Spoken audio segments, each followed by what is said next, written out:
So, as you saw by the title of today's video, let's talk about what Rumi once said: those who don't want to change, let them sleep. I've talked about this before.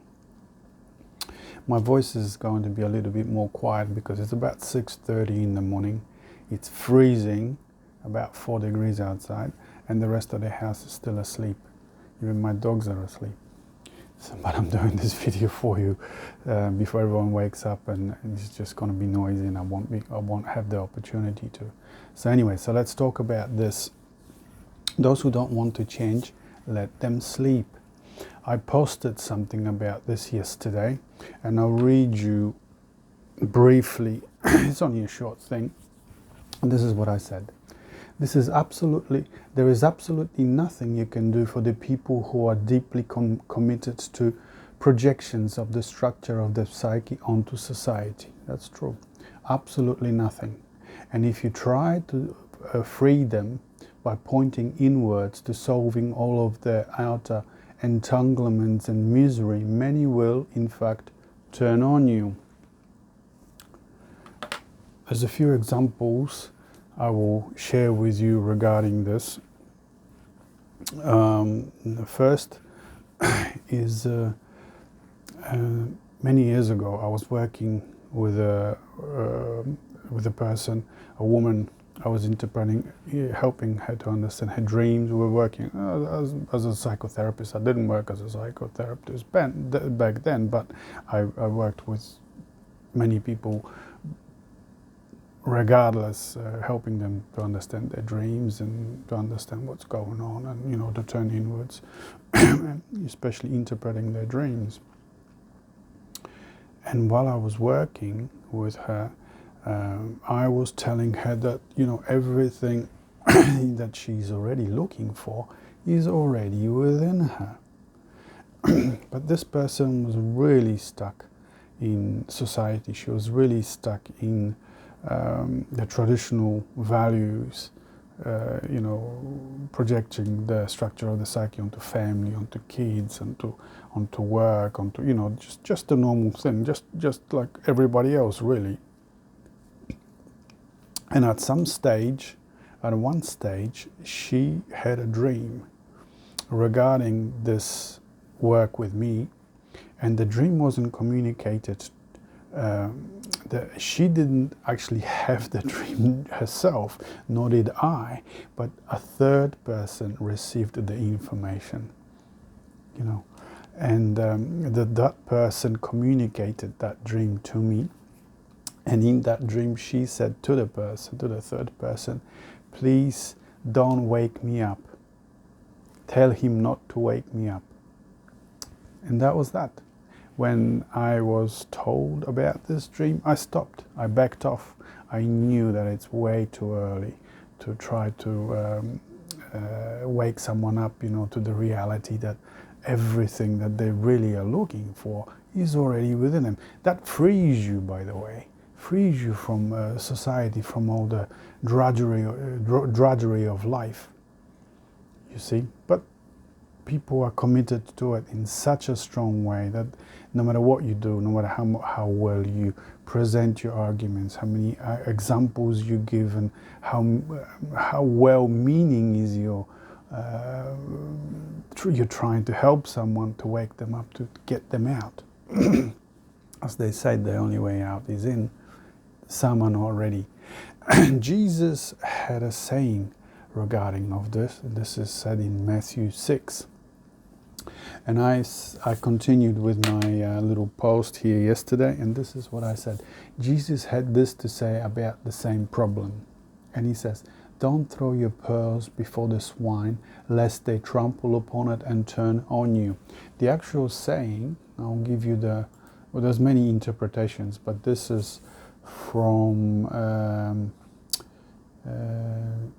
this is from World English Bible, let's say. "Don't give that which is holy to the dogs, neither throw your pearls before the pigs, lest perhaps they trample them under their feet and turn and tear you to pieces." That's really what that means. It just means you know, if you have insights, or if you're trying to help someone, to awake them, well, that's what Jesus' job was. That's what he was called, the Redeemer. Is to, by, you know, like I said before, redemption is by taking away all the projections onto society, or the, you know, projections of the human psyche onto society, and bring them back inside of you, integrate them. That's the archetype, being integrated. You become free. You no longer need to take part of the craziness of the masses. You can, but now you have a choice. It's not completely unconscious. You're not caught in it. Yeah, you have a choice if you want. If you know, a lot of people are afraid of being alone, so they don't want to break the bond with society, because they're absolutely terrified that if they do, and if they bring all the projections inward, they're gonna be living completely alone. They won't be able to find perhaps a lover, you know, a friend or someone. So that's one of the biggest fears.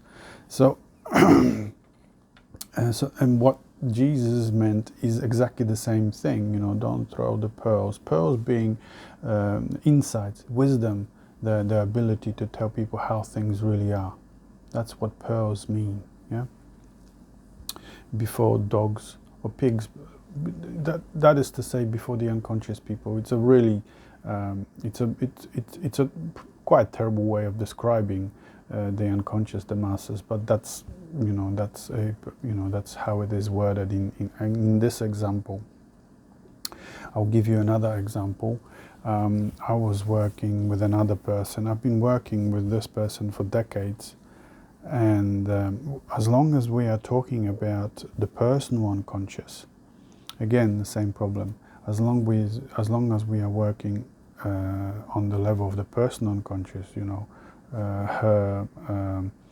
her family, her kids, her grandkids, her, you know, how she fits into society, how, and all this type of thing, which is, you know, which is normally what all people are concerned with, you know, whether I will have the great next big job and find the next lover, when I buy a new car, buy real estate, you know. This is the normal things, this is the people that are still really caught up in society, in the projections of the structure of the psyche onto society. That's what they really want to know about. They don't really want to know the deeper stuff. So, but this person is exactly the same. And when I interpret dreams for her, and I start to go into collective unconscious, where the message is that you are the same as others. That is to say, underneath all these outer projections, you know, outer differences, let's say, you know, your name, your nationality, your language, your tradition, your religion, your geographical location. Underneath all these things that seem to separate us, underneath all that, we are just a single power, single divine force that is embodying itself in ever new and unique ways. You're just like the others. And as soon as I reach that level of the collective unconscious, and I start to explain, because she does have, she used to have really nice dreams that reach into the level of the collective unconscious, she would shut down. So she wasn't interested in that. As long as I was talking about the level on the personal unconscious, just about her as a person, as different than others, as a better than others, if you could say, that was fine. But the moment I touched on the collective unconscious, saying that what happens in her psyche, the structure of her psyche, is exactly the same as the structure of another person, she would shut down. So I had to back off. And I'll tell you a story about this. I was puzzled about this for years and years, and one day I'm sitting, again watching, I think, psychic TV or something, and I can hear that this older gentleman, he is talking to me about this problem. And he said, I don't remember the exact words, but he said, the friend, the person you're trying to help, don't worry about it. Not everyone you will be able to bring out and help. Not everyone you'll be able to help. You see? That's exactly the message of what I'm trying to communicate through my post and through to you through this video. Like Rumi said, those who don't want to change, let them sleep.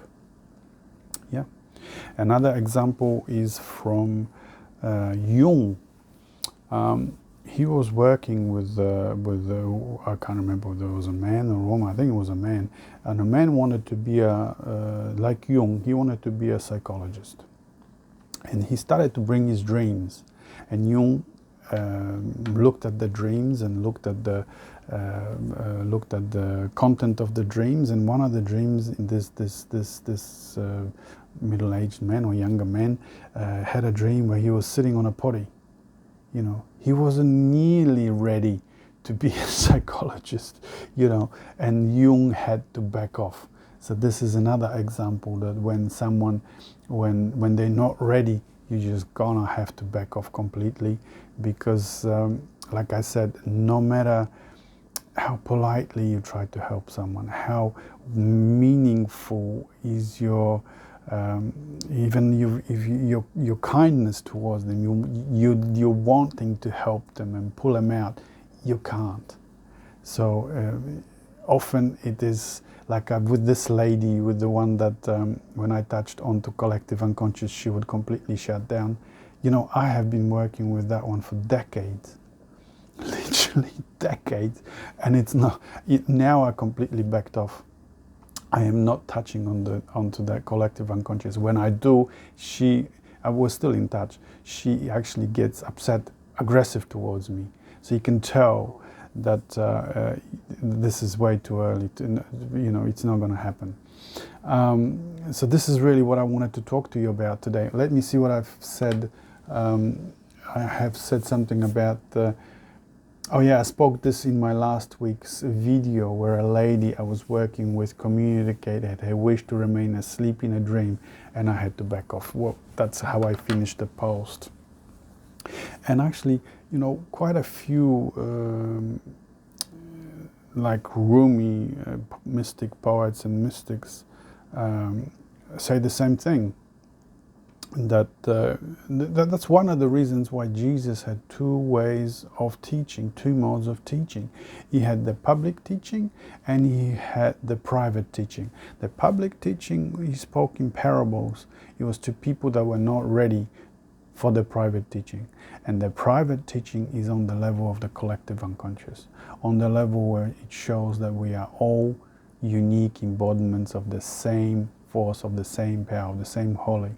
That you're all divine, that there are no stratifications and classes.